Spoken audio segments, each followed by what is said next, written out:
Engage. Here we are, ladies and gentlemen. Welcome back. How are you doing, Rob?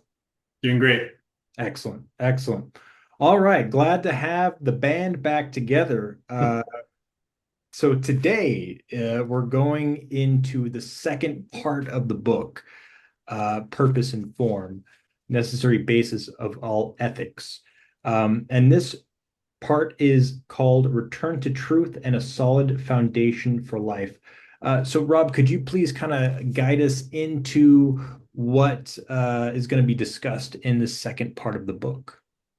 Yeah, so the first part of the book is called Bad Mythologies, what we've done wrong and how we can see it's clearly wrong. So that first part is about looking at some of the what I think are the deep driving, I call them myths, but falsehoods that we typically believe and that distort our perspective on the world and therefore they just distort our mindset and therefore our behaviors and our expectations.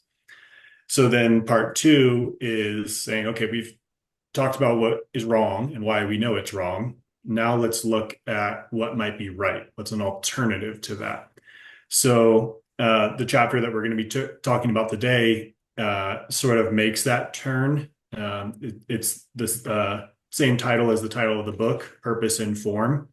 And it sort of hinges on that issue and says, why is this the core issue? And comes in with how if we looked at it when we're sort of operating by all those myths, but then like, oh, wait, remember we rejected those myths. So let's flip over and look at life from this perspective that is not shaped by those myths of the modern times.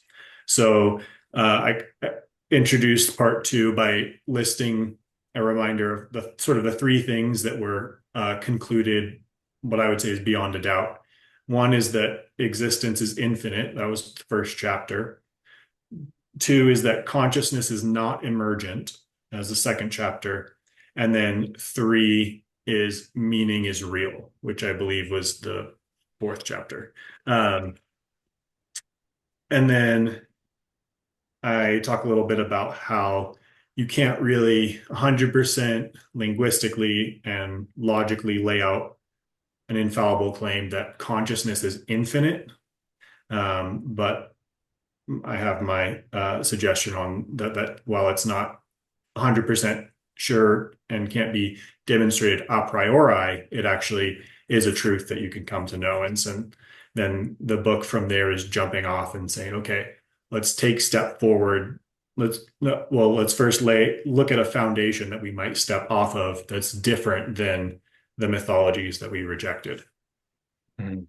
Excellent. Yes, sir. I think that's a great segue into the second part. Uh, right before chapter six, you have a really good quote by Peterson. If it's okay, I'll go ahead and read that. Um, what saves is the willingness to learn from what you don't know. That is faith in the possibility of human transformation. He identifies with the part of himself that could transcend his current state and becomes the hero of his own adventure. Uh, and I think what really struck out to me in regards to this quote is it takes you out of the anchoring of the moment of uh, your present circumstances to imagine something outside of yourself, a version of yourself, or an accomplishment, or a belief system, or a specific outcome that you're looking forward to, and you're then able to embody that at some point through that imagination, and that imagination takes consciousness to be able to do that, right? Yeah, and that ties into David Deutsch's point about all creation, all thought, all even scientific hypothesis always starts with imaginative conjecture. So that's sort of what this quote is hopefully a primer and a challenge for is okay, we've seen some serious problems. Even if we used to hold on to those things, let's take a moment and sort of um, people might not like the word faith, but like, let's have the faith to look at something else. Let's have the courage to look at something else and say, might there be a better explanation for what we're talking about? Right. And to have that faith in a specific outcome without seeing the end result, the definitive outcome of whatever it is, but you're putting that faith into manifesting that outcome at some point in the future. That's yeah, I really like that quote. Um, so let's dive into chapter 6, which is, like you mentioned, the title of the book, Purpose and Form. And I really like how you start off with using the analogy of the coffee cup handle. Could you please explain that? Yeah, so that's a good illustration, or just a really basic illustration of the necessity of purpose and form and sort of the problem of purpose and form. And I'm drawing from Peterson and others, but citing Peterson at least here, where we actually like our physical neurological apparatus of perception presents us with information that is in the form of a purposeful story. We the information that we immediately get when we see a coffee cup is a cup to hold something and a handle to grasp with. We see the purpose before we see the object. So our primary perception is purposeful. That raises some issues for some people, even though it kind of uh, should be helpful. It should just say clearly purpose is built into everything. But because we have sort of these modern myths drifting around, we turn back and doubt that. So when we can't deny that we see the purpose of a handle, we see something for grasping. But we can, with the background of emergent consciousness and the myth of just randomly generated existence, um, we can suppose, well, maybe that like my apparatus of perception that is forcing me to perceive purpose is an aberration, is something that is imposing my little misinformed and selfish agenda on the world, where yes, we've made a coffee cup with a handle and we take that for granted, but then we do the same thing with a tree. We either see a tree as an object of beauty if we have it planted in a yard where we want it, or it's something in the way if it's going in, where we want a road to go, a potential hazard if it's growing over a house, or something to climb if you're a kid, or something for birds to nest, whatever it is. We see purpose in it, and then especially with natural objects, that sort of modern person looks at that and goes, "This is a unfair and unjust human imposition. We are putting a purpose onto that thing that is just a hallucination of our own minds, whereas this thing just sort of exists for itself, and we're, harming it in a way, or doing injustice to it by just by the act of our perception, our basic perception that supposes purpose." So that's sort of the modern problem that people see with purpose and form, even though they see it's sort of inevitable, or some of them are beginning to see that it's sort of inevitable. Um, but this just sort of goes back to everything we've been talking about and is built off all the myths that hopefully at this point we've uprooted. I mean, it's kind of just inherently human to attribute purpose to form. I mean, it's It it's is. borderline. I mean, you can't not do it. Uh, Mhm. it's hardwired in, it's built in. And to think that attributing certain sets of purposes purposes Mhm.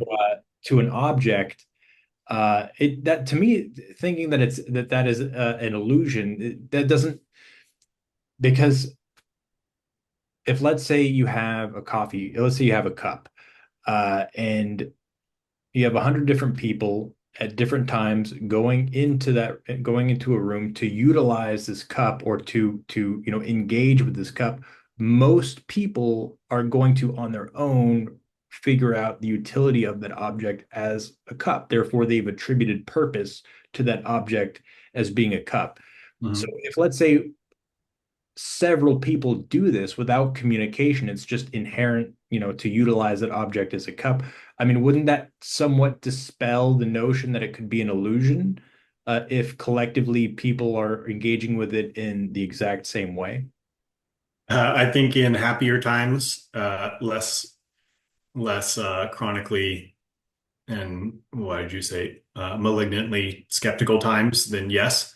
Um, but the issue has been pushed further back than that, right? We can accept that there are these um, archetypes or human universals or whatever, um, to some degree. I mean, people debate about that, or don't want to notice that, but that's a separate issue.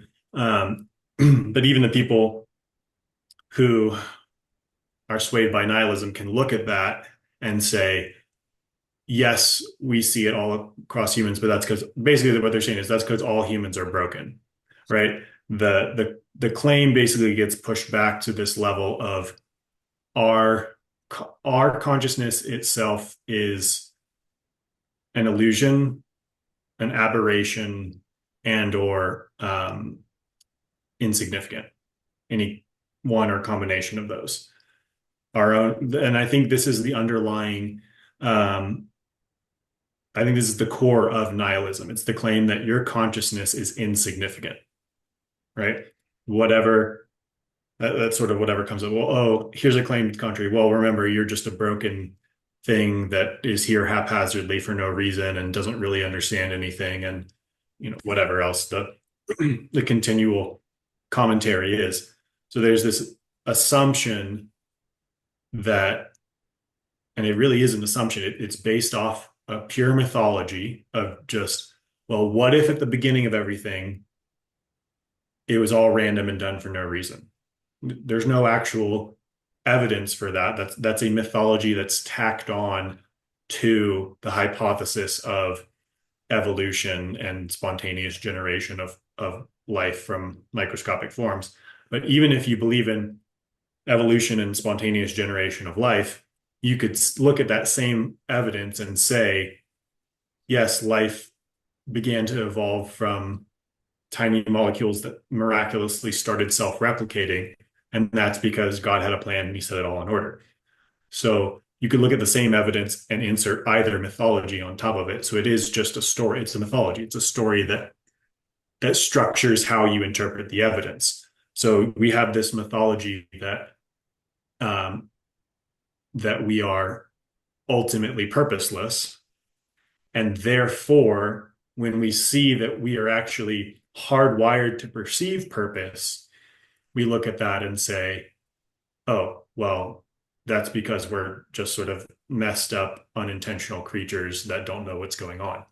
Versus someone with a more traditional point of view that believes in purpose inherent in the cosmos and inherent in all life, then you see that we're hardwired to perceive purpose. And you say, oh, of course. Well, that's because we're intentionally designed and purpose is part of the world and we're supposed to interact with purpose. So we see purpose.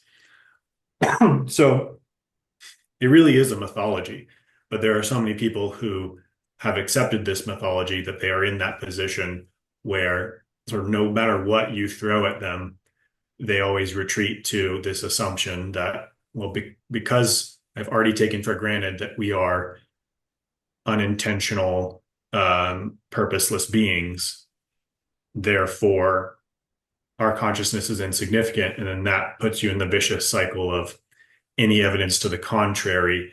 You just have that little guy on your shoulder who says, well, that's just something you would like to believe because you're a flawed, purposeless creature that has all these, desires that aren't real. And you fantasize about your own significance, but it's really not there. You're just this backwater infinitesimal speck in the cosmos and nothing you ever did or do would ever matter. So that I think that is the core of the nihilism, is the idea that your own consciousness is insignificant. Yeah, and it's interesting you just brought up Darwinian evolution, and that was going to be a point that that was going to be my next point, in that it seems that nihilism and the theory of evolution kind of go in tandem. They really work with one another because if you fully, it seems like there's a different end of the spectrum. It's like either this grand world was bestowed upon us by the Lord, and it's a playground for us to attribute purpose to various things and interact with it and build, potentially. On the other end of the spectrum, we have, well, you are a byproduct of adapting to the environment from a molecular level. You evolved to a booger, and then that booger just randomly got washed up on a beach, and slowly over time you evolved into what we are now.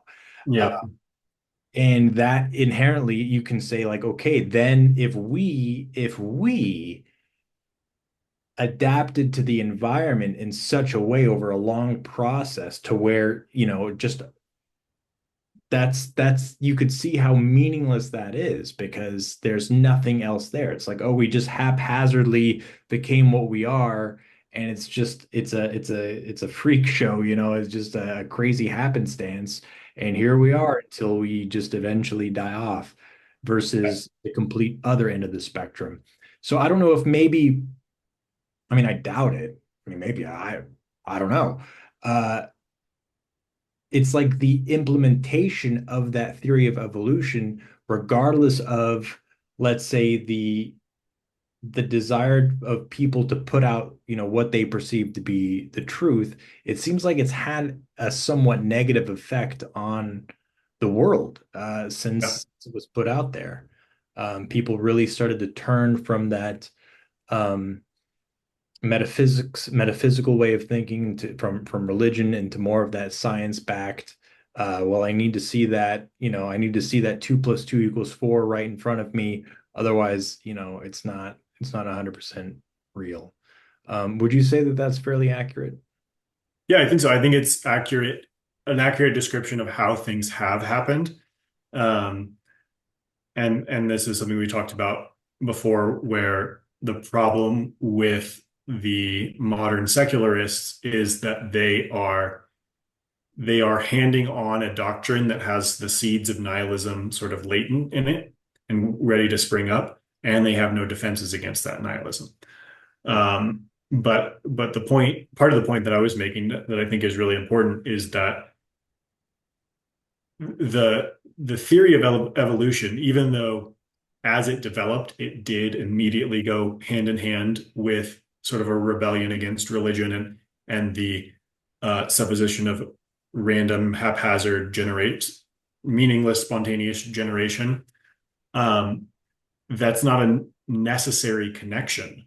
The theory opens up the door for someone to say, well, if all this just sort of happened, then maybe there's no reason behind it. But that's a further conjecture. That's another step, and that's another story that you're tacking on top of evolution. And I think it's perfectly plausible for someone to accept absolutely everything that's in the theory of evolution that's actually about evolution, and still to say, well, that spontaneous generation at the beginning was purposeful and was an act of God and happened within a universe that was purposed. So it's really not the theory of evolution itself per se. It is in this world the way that it has proceeded, the way that we understand it.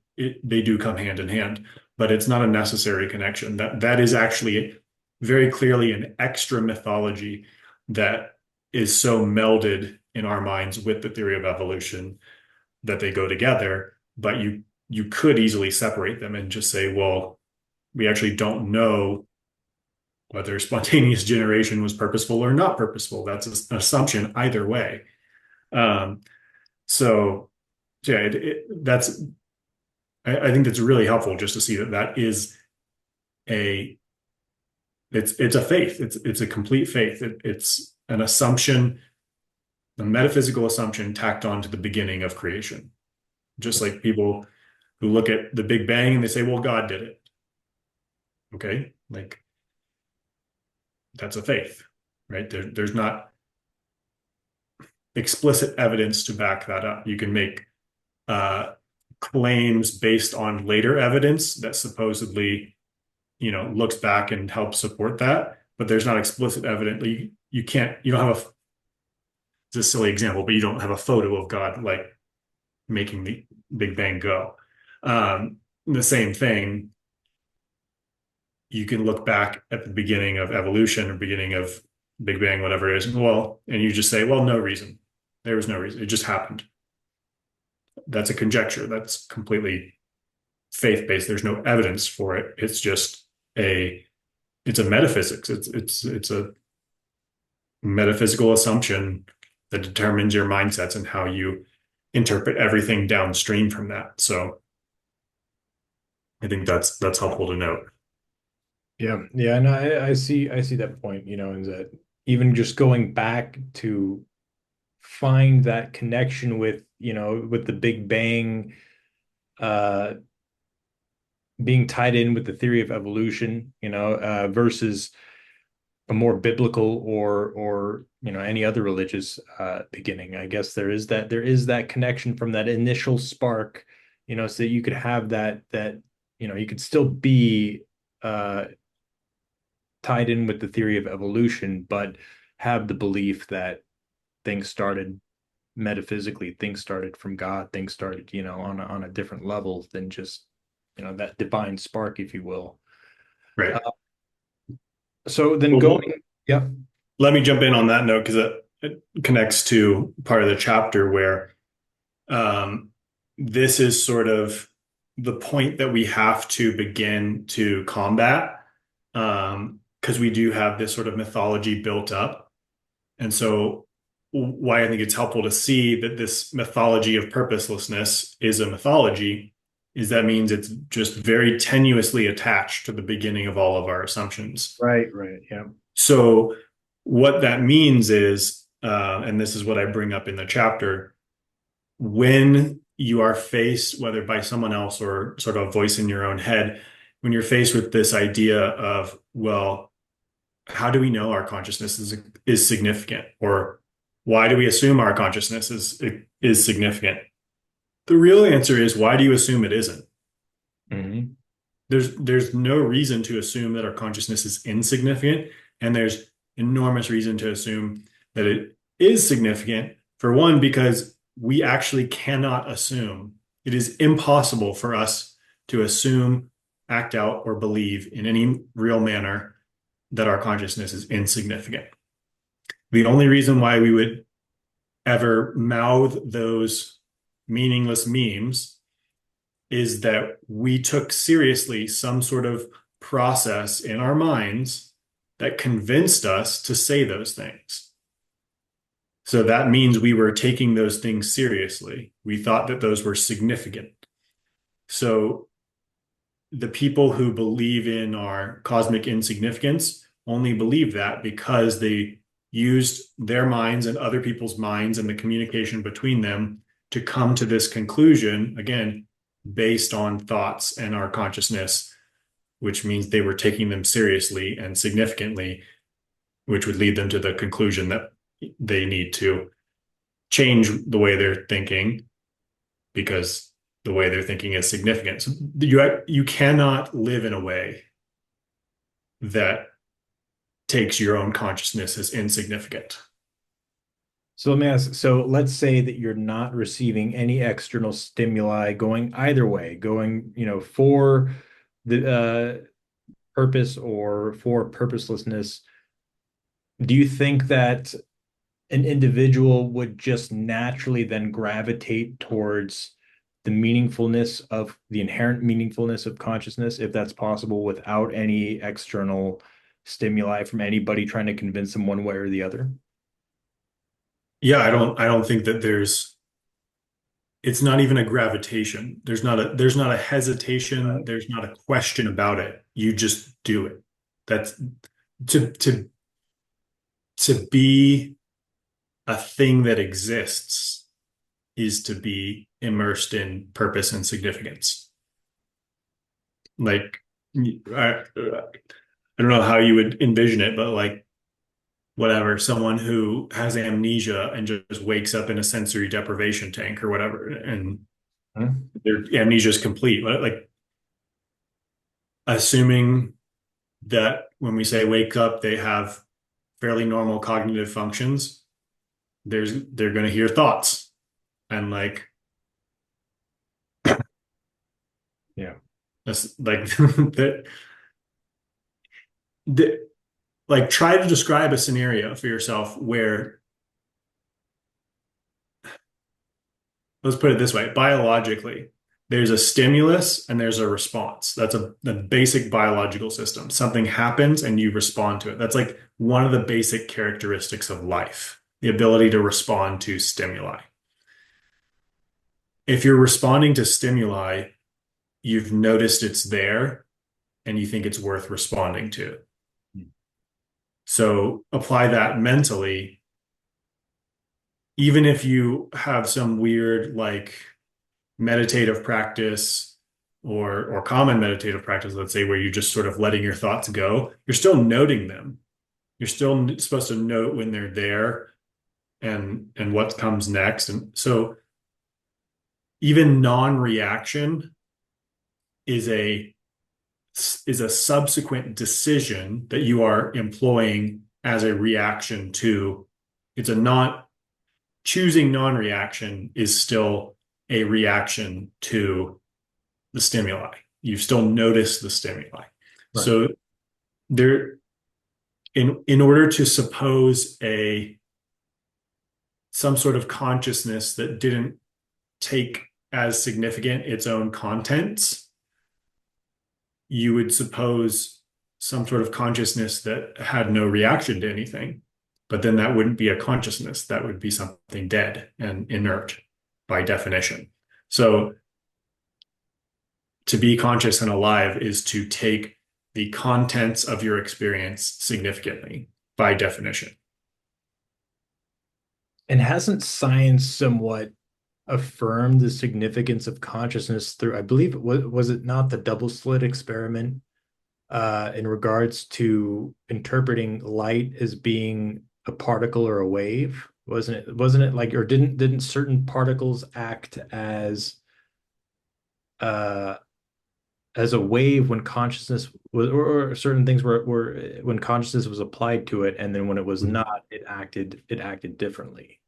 Yeah, so there's this is kind of confusing because there's legitimate disagreement on it, and there's high level physicists who will say contradicting things.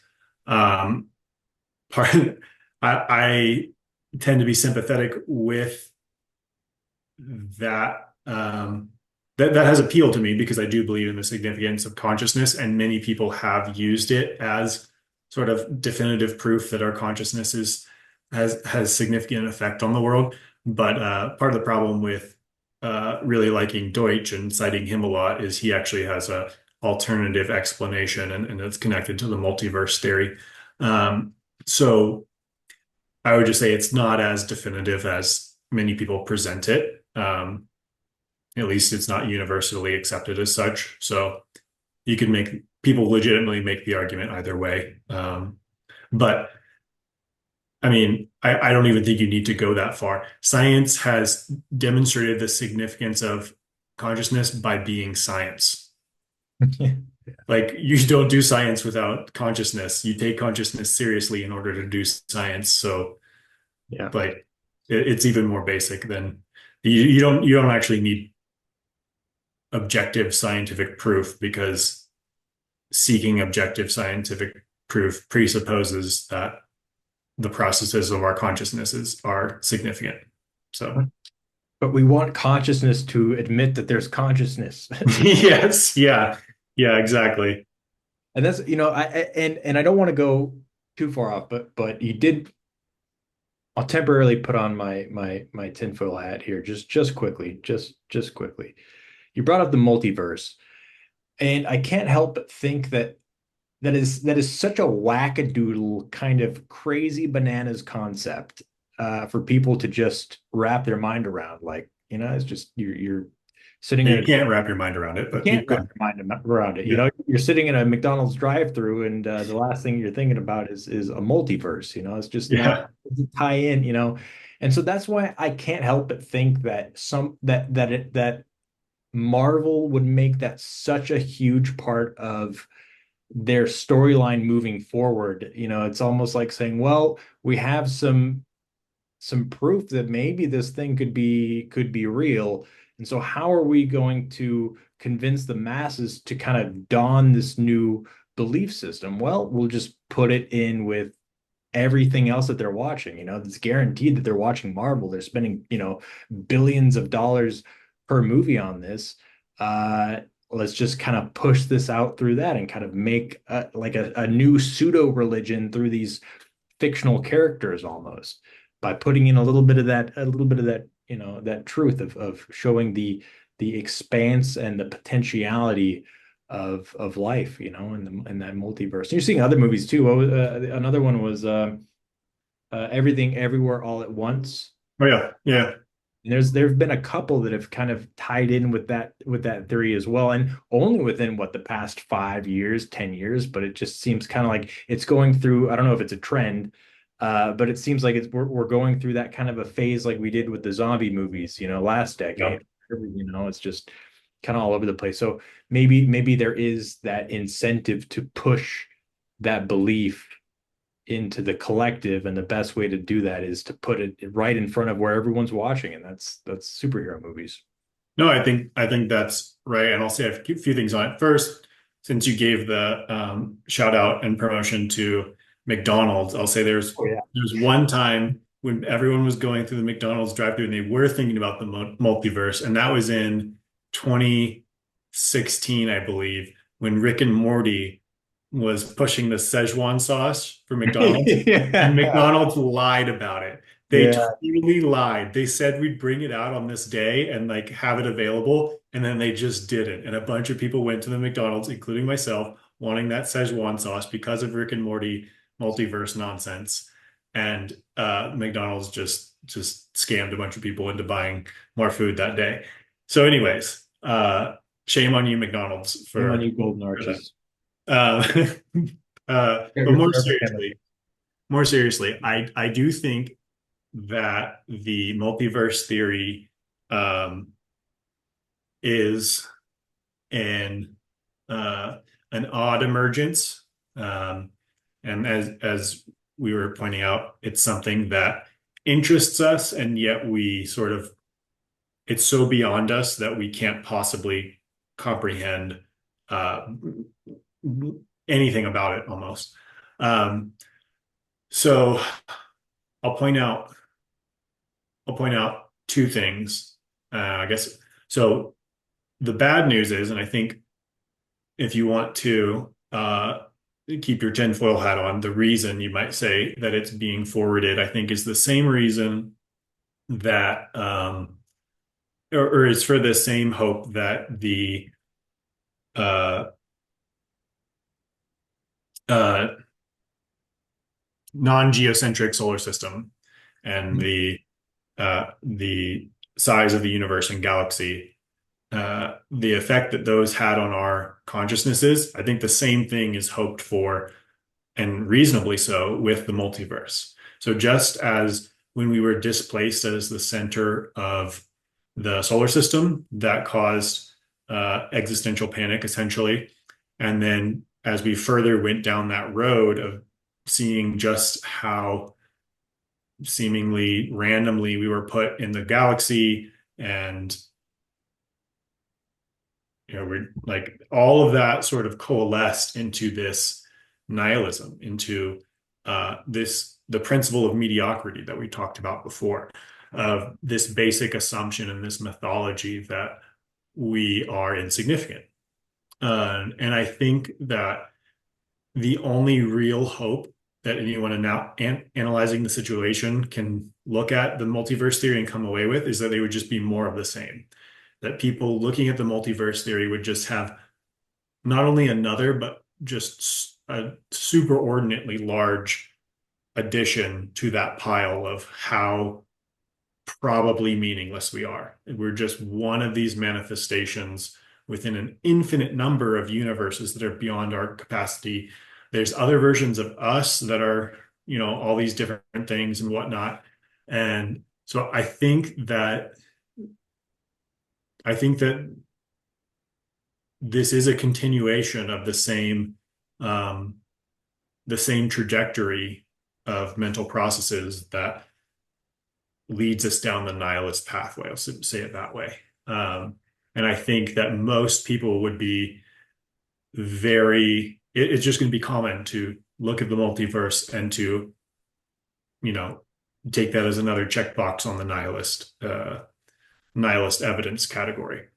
So, so that being said, um, I want to point out, I think there are things in this book that can help, but hopefully another one that, I guess is connected to this book. But um, when people talk about multiverse, infinite universes, and really when they talk about the what do you call it, fine-tuned argument, and they dismiss it by the sense that, well, because we're in the universe that looks the way these things make it look, obviously we would be in the universe that has those things. Kind of a technical argument more than I made it sound, but I think these theories have a veneer of power to them. But the issue with both of them is that they tacitly assume infinity. So the multiverse theory is really easy. If you're assuming infinite universes, then you're assuming that infinity exists. So see chapter 1 of my book and go from there. Like, if infinity exists, there are things that follow from that, and ways to think about it. Obviously not everybody is going to immediately alight on the assumption that infinity is the infinity and is a unitary thing, but I think that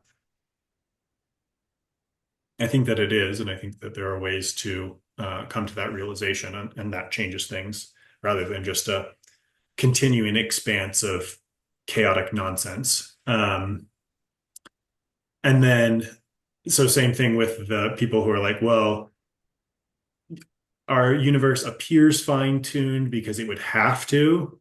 Their argument, sort of one step behind that, is, well, there was sort of all this potential for there was infinite potential for universes to come into being, infinite potential for creation, you might say.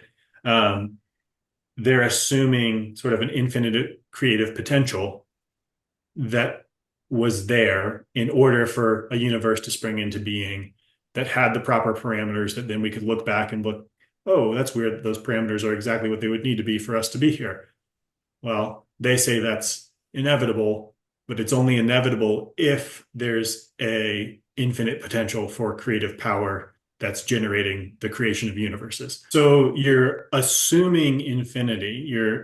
There's the presumed and tacit assumption of an infinite creative potential that is there that would make that argument make sense. And based on how I've argued in this book and in my previous book, I think that the assumption of infinity, whether people are aware of it, whether they want to admit it or not, that's the same as the assumption of God. So as soon as you bring in infinity to make your system work, you've brought in God. It's one and the same thing. That's interesting, because I was actually gonna make that point too. It's like it's all about where you're attributing your meaning. So if, let's say, somebody provides you with the information that there's a vast universe and that you're not at the center of it, the Earth isn't at the center of it, you can either say like, "Oh wow, God is great," or you could Yeah, say, yeah, exactly. or "Oh, I'm insignificant." And then it's I didn't even think about this till you brought it up. The further down that pit of despair when harboring the multiverse, It's like, wait a minute, not only are we a small speck in a vast universe, but there's an infinite number of universes. So you can also look at the multiverse theory and say like, oh, well, God is great. Right. Would say, wait a minute. You're telling me that there's an infinite number of me and that there's a version of me that's floating in a sea of cotton candy where it's raining marshmallows into my mouth while I'm slaving away at this 9 to 5 on a hamster wheel. So, Yeah. it's like it's like I can see how people could fall into that pit of despair when you think Yes. like that, but then that's when you don't have anything else to grasp onto. It's just that's when you're in that limited, like outside of my current reality, what I'm experiencing, even with this, it's all meaningless. So my question then to you is, how then important is that attribution of meaning to things? So I'll use, for example, recently the pharmaceutical industrial complex released a product for the masses to take. And the majority of people said, oh, that's safe and effective. I'm looking at this and I'm attributing the meaning that this is a safe product.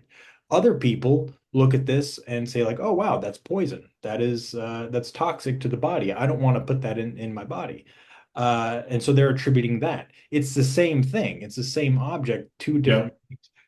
And so how important do you think that is? And where do you think inherent truth lies in being able to discern these things?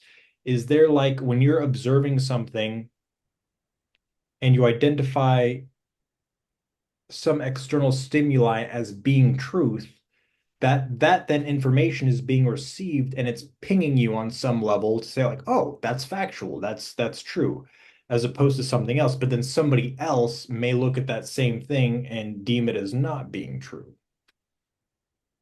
Does that make sense? Yeah, I think that the way that it relates to purpose is again to notice that just like you were saying, it's the one thing, but people have different interpretations of it, right? Mhm. Um, the the thing to notice in connection to purpose is that either interpretation assumes purpose, Right. right? They're both predicated on saying this is a significant decision. It has significant impact on my future. Um, it's meaningful. There's no non-meaningful, non-significant option. So I think that's how the purpose part of it connects. Um, and and so with the multiverse idea, like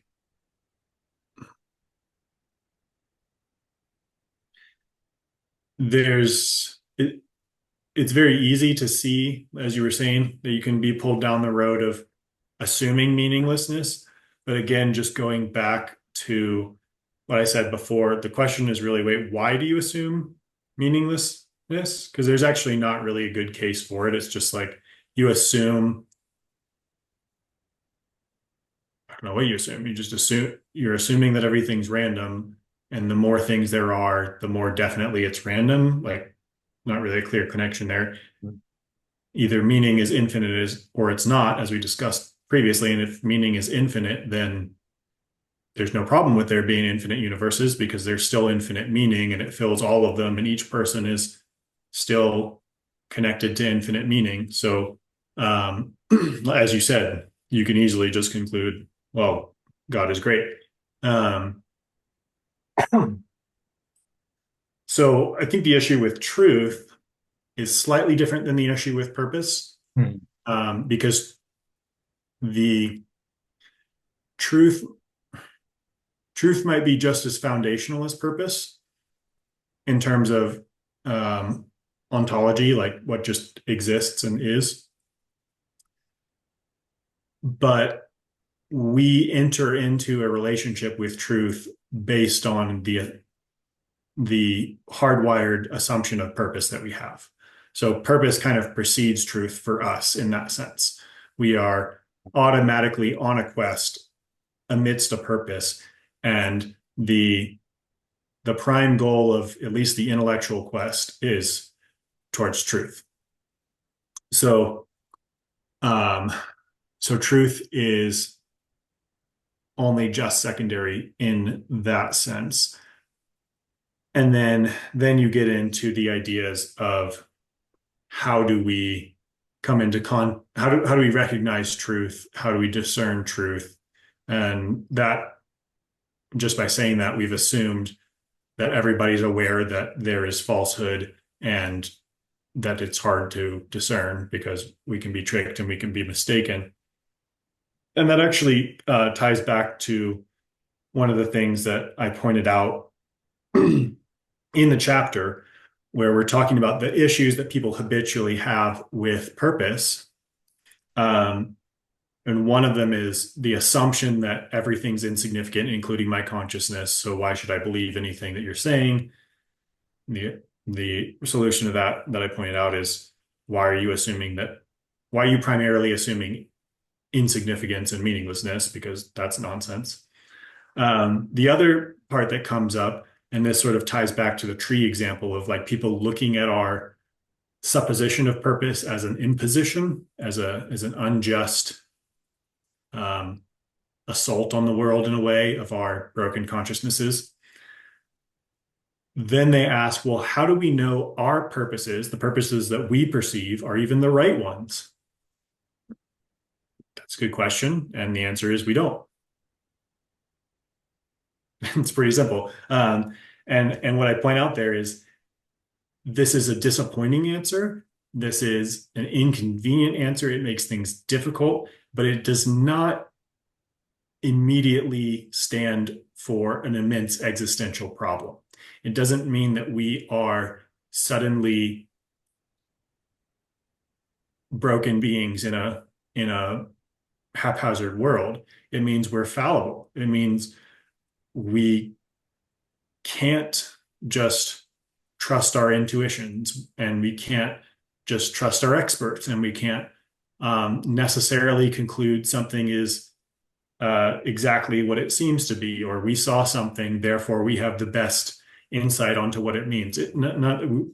We are fallible. We are immensely fallible, and we need to be skeptical and we need to ask questions. And sort of even though it's long now, it's still the short answer to your question because there's a lot of complications to thinking about it. But the short answer is we we better approach truth in a community of creative conjecture and collective criticism, as David Deutsch points out. Through there's no just I found the truth seer and he says the true things and I follow them. Finally, found the needle in the haystack. Now I'm good to go. It's we're all constantly mistaken. But when we group together and work proactively and all seek the truth, even through disagreement, and we test each other's ideas and challenge each other's ideas, then the emergence of that process is a journey, a collective journey towards truth. And it really must be collective, and we really depend on other people, probably more than we're aware. And it's all it's all probably almost certainly the case that um, the collective truth-seeking trajectory will be better than your own personal trajectory, even if you can't adequately discern exactly where that midpoint is. So That's an a little bit interesting. of a long answer, but go ahead. Oh, that makes perfect sense, and that's an interesting concept because you would think that the truth lies fundamentally within oneself. Uh, you would think, but that's not necessarily the case because there is a decent amount of fallibility in that. A better option would be to engage in, like you said, creative conjecture with other people to then uncover the truth in that way. It seems to be more stable and more obviously agreed upon because it's not like you could just say, "Oh, this turd is gold," and be the only Yeah, one, to yeah. significance to that dirt is gold, and everyone else is like, what are you talking about? It's so it does take that collective. Um, and then I do want to bring up it's an interesting concept to think that consciousness is trying to, I don't want to say try, it is being convinced either through personal experience, and I guess maybe a false intuition, perhaps, along with deep societal conditioning over time, specifically that societal conditioning that things are meaningless. Like you Yeah. said, like somebody just comes to the conclusion of being alive that, oh man, I'm nothing. There's no, it always seems to be tied with, for lack of a better term, an oppressive conditioning to believe that, almost in a way to limit people from identifying the true nature within themselves. And that is to weaken, that is to belittle, that is to keep people in line. And I think that that's active. And they use the trust the experts. Oh, well, this guy has a doctor in front of his name, or this guy has, that specific title, but they're not going to tell you the lobbyists that are funding him to come up with that answer, making it false. Um, Along with the very restrictive, that very constricting uh, war on free speech and different opinions. I mean, it seems like, various platforms don't allow you to engage in that creative, constructive conjecture. It's like it's this way or the highway. And if you can't make your conclusions match with the parameters of what we've provided you, then there's going to be repercussions for it. And so that's kind of a way, that I see, at least in the era that we're living in, kind of a way to curate opinions over time, specifically with, injecting subversively in many ways, but a lot of times not so, that life is meaningless, that there's no purpose to anything. Right. And we are facing that on a consistent basis. Yeah. Um, So I think part of what you're pointing out there is that, like I was talking about the fallibility of the individual and how we're dependent on a larger community that's dedicated to truth to move towards truth as a collective. yeah, You're pointing out that um, the collective level also has its fallibilities, right? There are the ways that the collective level can be abused and misguided, and by distorting the collective level, you thereby distort the individual or put pressure on the individual to distort themselves.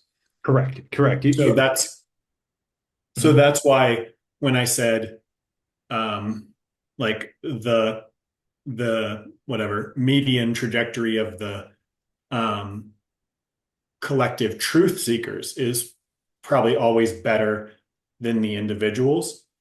That's specifically about the people who are generally genuinely seeking truth and genuinely participating in the correct process to do so. And that's sort of a mystical entity, if you will. There's no way to accurately delineate what that would be, but from an omniscient point of view, you could sort of envision that disconnected collective that nevertheless exists.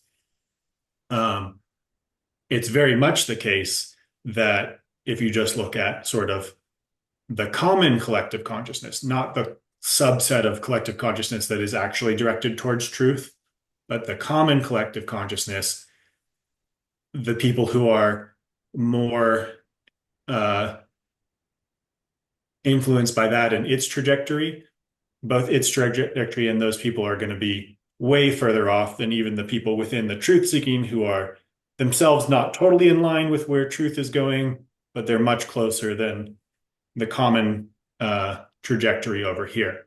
So it's also true that there's the fallibility on both levels. There's fallibility in the individual, there's fallibility in the collective.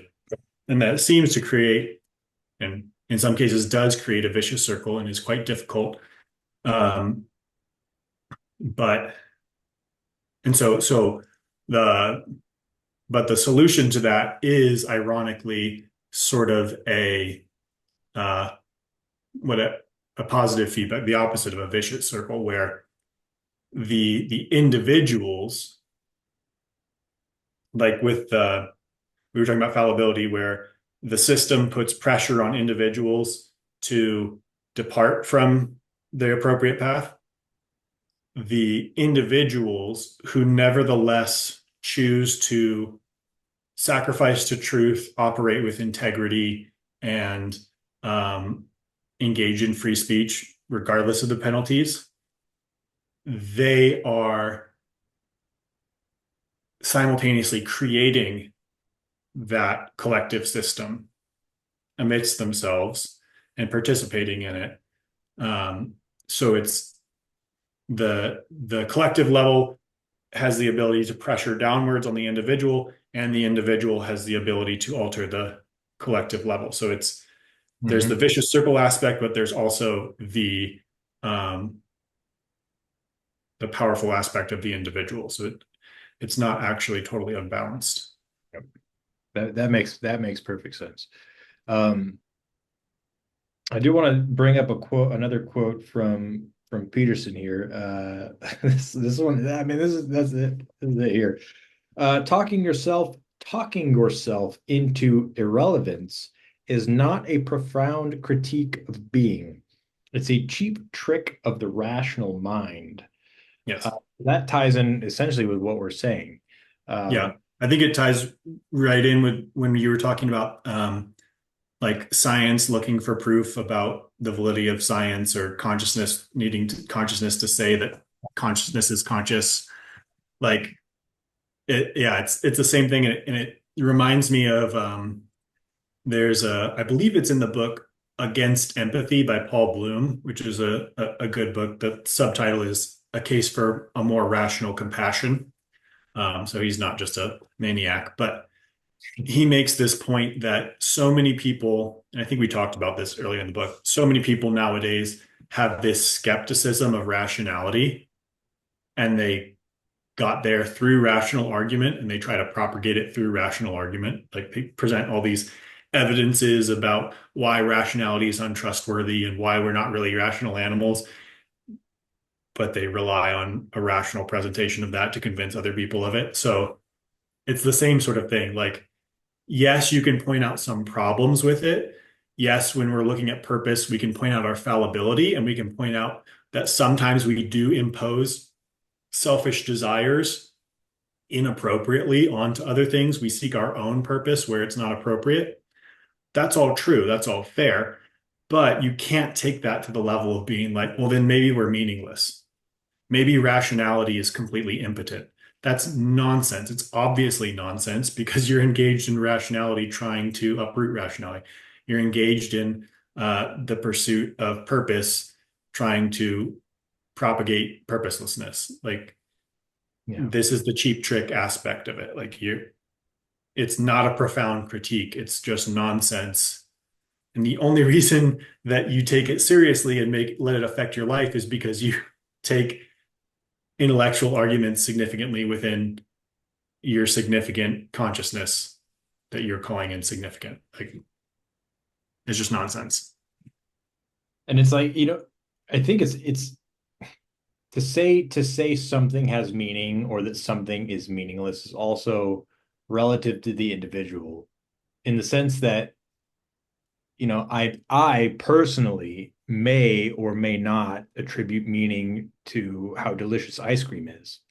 And so if I have the belief system, if I have the belief that ice cream is the best tasting thing in the world and I want to be eating it all the time, then my body is going to be the vessel to act out that belief system by eating a whole bunch of ice cream as much as I can and just be an ice cream monster.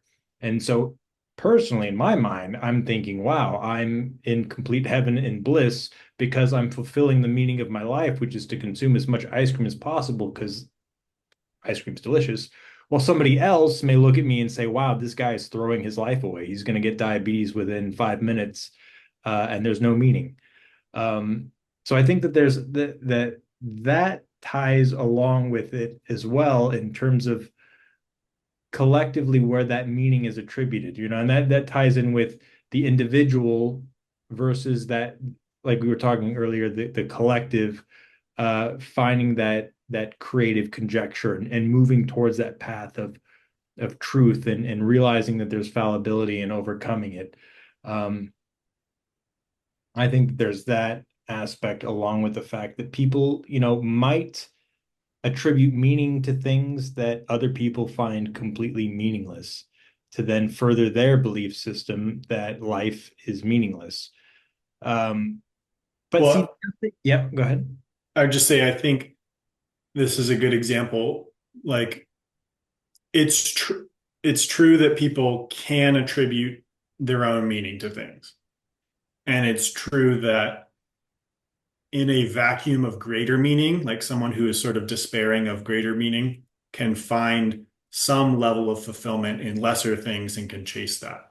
And that can appear and feel like self-generated meaning. And so those are sort of the same way that the previous arguments we were talking about, like, yes, there's fallibility, but that can only take you so far in encouraging skepticism. It can't get you all the way to affirming complete meaninglessness. Same way, those are sort of the building blocks of relativism. And it's true that things are relative in a certain manner. Um, how far do I want to go with that? You, you can even make sort of the case that biblically God promises full relative equity as his justice. Like he weighs people's hearts. He knows exactly how they handled each thought that came their way. And he knows, how many times that they really heard a true warning. And when they just, even though no one else noticed, they decided to ignore it, whatever it is. Like since he knows everything, including all their thoughts, and says God weighs their hearts, there is this relativity of like each individual will face the exact appropriate judgment that is coming their way. So you can even say relativism is a reality and a good thing in that sense. Um, but you can't take those and go all the way to therefore everything is relative and we create our own meaning. Because as we were talking about earlier in the book, meaning is foundational, meaning is infinite, and the infinite and meaning are uh, not, uh, at least there's nothing we've discussed, and I don't think there's a good argument for saying that they are necessarily um, dependent on our existence. Like meaning is still going to be there. It's still the case, like that person dedicating their life to eating ice cream is fulfilling a less than universal purpose and is Yeah. technically mistreating their body. So while they can, uh, from time to time, experience the some of the first steps that might lead someone to take a leap and say, "Oh, therefore everything's relative, and I determine my own meaning," you actually never have the ability to get all the way to that end. And the person will get diabetes or their body will shut down in another way. They'll get that negative feedback of like, hey, you're acting in a purposeful way, you're following your purpose, but that's actually an abuse of purpose, technically, because there is a superordinate purpose. That's exactly it. Yes, Yeah. that's exactly. It's like you're fulfilling. It's like that you're fulfilling the instant gratification, of that perceived purpose. But there's, you know, other aspects of you that knows that you're not in line. Yes. Show Yes. you via, oh, now you got diabetes. Now you need a wheelbarrow to move your gut around in. Yeah. So yeah, I see that. That's exactly it. There was another quote, or there was not a quote from somebody. This is actually something, part of the book 137. Those who despair at our lowliness, our menial pursuits, our ignorance, and our destruction must be judging, though many unconsciously, against a supposition of a higher power or potential for our own being far greater grandeur, intention, knowledge, and benevolence. Uh, so to me, that ties in there as well. Um, Yeah. yeah, So just like you were saying, there's that part of the person that's going to set off an alarm bell and be like, hey, yes, you're following purpose, but it's not the purpose you should be following. There's some part of you that knows better. Um, this, again, if you're in the modern view, you have this mythology that allows you to say, yeah, but that's nonsense. You should just ignore that alarm bell because it's just a misprogramming of a meaningless being. But again, if you realize that, oh, that's just a faith founded on nonsense, and you eschew it and you say, what evidence do I really have to think that life is meaningless and my consciousness is insignificant? You go, oh, right, none. Okay, now I'm going to assume that it's significant, and that works out because I can't not assume that. Once you're on that trajectory, you can notice that these anytime that you have the supposition of a greater purpose, you have that little alarm bell going off. That is, and even the people who are driven by nihilism have those alarm bells. That's not an aberration, that's a reflection of reality. So, the same way, the people who sort of argue for a bleak view of the world, who talk about how terrible humans are, what a terrible state we're in, how much better it would be if we were whatever, the Star Trek Socialist Society or part of the Galactic Federation with whatever type 3 level societies and Dyson spheres around suns, whatever it is. yeah. Like, you can't actually make a significant case for humans being terrible based on figments of imagination that are meaningless and illusory.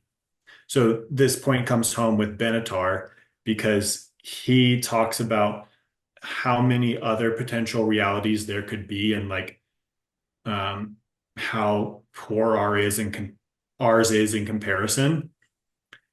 And okay, fair enough, but only fair enough if you accept that those realities are at least potentially real, like they have the possibility of manifestation. So then you're bringing in the idea of infinite manifestation and that we could achieve them. So then you're bringing in the idea that humans have this greater potential. So you're appealing to the idea of like essentially infinite good creation and human destiny.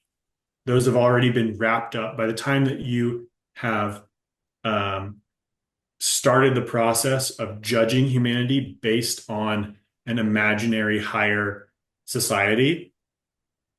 Unless you're engaged in a meaningless process of judging based on nonsense imaginations, which why should we listen to that?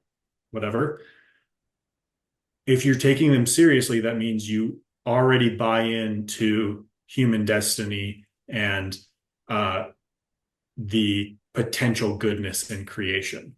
So people who look down on our current state, people who look down on humanity, have to be, if they're making a solid case for it, if they're making a meaningful case, they have to be doing it by comparison to some better standard that they actually believe exists. So Mhm. every time people look down on humanity, they're actually saying we're not fulfilling our appropriate destiny. Mhm. And if they believe that, then that means they believe we have a destiny that is towards goodness. So you're not making an argument that human beings are um, a what, an aberration. You're saying we're failing at our destiny. We're on a quest. We have a destiny. We're destined for goodness. We're not fulfilling it. We need to do better. So that again, once you're appealing to responsibility, conscious morality, like these all have to be grounded, and you actually have to believe in them for your argument to be uh, forceful and you to be taken seriously. And if you believe in all those things, you have to ground them in the infinite. You have to believe in infinite significance, the reality of morality, the significance of consciousness. So all of that already blows nihilism away. So you can't actually use those arguments to build up a case for a nihilistic point of view. Yeah, I see that where it's where a lot of people would attribute meaninglessness to the current state of affairs because we've fallen short of some preconceived actualization that is far superior than what we are now. And Right. rather than going to back to the opening quote of Peterson and having faith in that, eventually we'll get there, or if we take these steps, we will fulfill that destiny. It's like, well, because we're not that now, we're just going to attribute meaninglessness to our current state. Right, right. It's gotten so bad, therefore, uh, we must not have been worth anything from the beginning. Right. It's really an emotional, driven outburst. It's not really a rational argument, even though many people take it as good evidence for supporting the ideas of nihilism. And that I think brings up what we've mentioned earlier to some extent, and I think actually in this whole conversation is that you can attribute meaning to meaninglessness. By Right, right. belief system, you're therefore attributing meaning. And again, well, you know what? Hey, third time's a charm. We'll go ahead and throw a third Peterson quote in there. Uh, and I think this sums that up. When people say life has no meaning, what they mean is I'm suffering stupidly and intensely, and I don't know what to do about it. The suffering is meaningful. It's just not the kind of meaning that you want. Yes, So because we're not where we envision humanity to be, or we can conceptualize humanity as being this crazy civilization, or at this specific, you know, point in the chart of civilization and potentials, because we're not there yet, it's just meh. right. We'll try. It's we're in the midst of suffering and difficulty, so we might as well just throw in the towel because we're not getting there, probably weren't anyways, and it probably never meant anything. Those are all ridiculous assumptions, but that's sort of the only way to feel like you can get out of it because obviously if you're like, well, we're failing at our destiny, I believe in our destiny and I believe in our destiny is good. The only option is, well, you better try harder. Like Right, you better suck exactly. it up, shape up and get things together. But that is not a fun one to face because then you actually have to commit yourself to that and reform and repent and that kind of sucks versus you have this temptation to be like, well, maybe things are so bad because everything's pointless and random anyways, and we're just stupid and broken and nothing ever meant anything. And while that sucks, at least we can give up. And maybe if, and further down you go, then you're like, well, maybe we should just destroy all the other humans and all human existence. And then at least nobody would be around to see this sucky mess. Right. It's not like I'm going to face any repercussions for doing so because there's nothing after this. We're just going into Right. non-existence after that. So do as thou wilt, as Right. Right. And again, Peterson has pointed out many times that he thinks the driving force behind the appeal to nihilism is the appeal to escape responsibility. Yep. And see, that takes something that we don't, that a good portion of our society neglects or fails to adopt, and that is delayed gratification, right? They want everything now. And so you can't have that outcome or that actualization right now. I mean, you can get yourself into a belief system, right? It's like in order in order to achieve something, you want to act like you're somebody that achieves that thing so that then Mhm. you achieve it. Uh, but see, I think that people just don't understand how time, effort, consistency, patience, humility, grace, all of these things that go into, something that's rising up. It's not like, well, if it doesn't happen on my timetable right now, then it's all for shit, and it's like that's exceptionally selfish. And that's, I think that a lot of people, to me, to some extent, I'm sure in aspects of my life, have had a difficulty embracing that long drive, the road less traveled, and it's like, if I'm not seeing those instant results right now, it's not worth it. And that's, I think that we've been conditioned and accustomed to that lifestyle. And so a lot of us can't even conceive what it means to really put in effort for something and to adopt a different mindset, that more optimistic, hey, we can get through this, we can build something out of this, as opposed to like, well, if it's not stimulating and if it's not flashing lights crazy, then I don't want anything to do with it, you know. Yeah. Yeah, well, it is difficult. I mean, and part of what that means is, as you said, I think we are exceptionally selfish. I think that is the state that we're in, and then therefore it is difficult for us to enact those virtues. And something, a recurring theme in the book that I point out, and it's something that I'm trying to trying to understand myself and really come to a conscious recognition of, is that difficulty. What does difficulty mean? Difficulty means that there's a high failure rate. Mhm. Like if you say something is difficult, that means people regularly fail at it. So if we say life is difficult, if we say delayed gratification is difficult, that means you expect a high failure rate. It means you can't expect Right. universal success. That is the definition of difficulty. Um, so, and I think the positive aspect of that is understanding that and saying, hey, it is difficult. We are in the midst of a difficult quest. That means we should have legitimate compassion on people who fail because it's difficult, right? Um, so, so I think that's worth mentioning.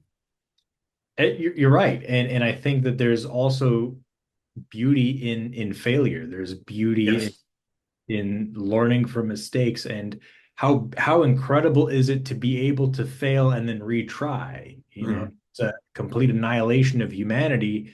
I mean, well, if there's a multiverse, I mean, but at least here, and with our current experience, if there's an annihilation, there's no redos on that specific front.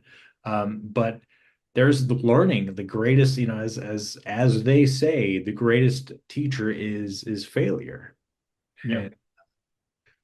And I think that's something that people have a tendency to shy away from, unfortunately, is people are unwilling to become vulnerable and experience failure.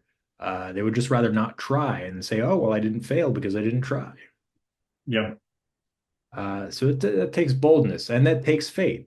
So I think that is going to conclude our breakdown and walkthrough of chapter 6, Purpose and Form. Um, I had a great conversation, Rob. I don't know about Yeah. you. It's Uh, fun. my brain feels jiggly right now from all the stimulation. Um, so we're going to go ahead and then next week go into chapter 7, which is religious reading and interpretation. That's going to be our next chapter. If anyone has any questions or comments, please leave them down below. We're going to go ahead and leave a link in the description to Rob's book, Purpose and Form, that you can get on Amazon. Please click the link if you do go into the search bar on Amazon. It's not going to show up if you just put in Purpose and Form. You will have to put in Purpose and Form and Rob's name, Robert B. Davis II. In order to access that, we're also going to add a link to Rob's personal website, where you can find a list of all of his works, and more about his philosophy and a lot of the great work that he's doing. Rob, do you have anything else to add? Yeah, I'll say I'm currently putting out a series on Substack. I'm It's on my web. The book is on my website. Defund the Fun Police. That's a more modern political subject matter, but I'm putting it out serially on Substack, and that's in anticipation of the part two to that book that is coming within the next few months. So can look Excellent. out for that too. And then and so for the second part, people are going to be able to access that on Substack, or is this going to be a hard copy? I think Substack for now. Okay, excellent, excellent. So please check that out, and we will join you again next week for chapter 7. I Yeah. hope you have a blessed day, everybody, and may peace be with you. God bless.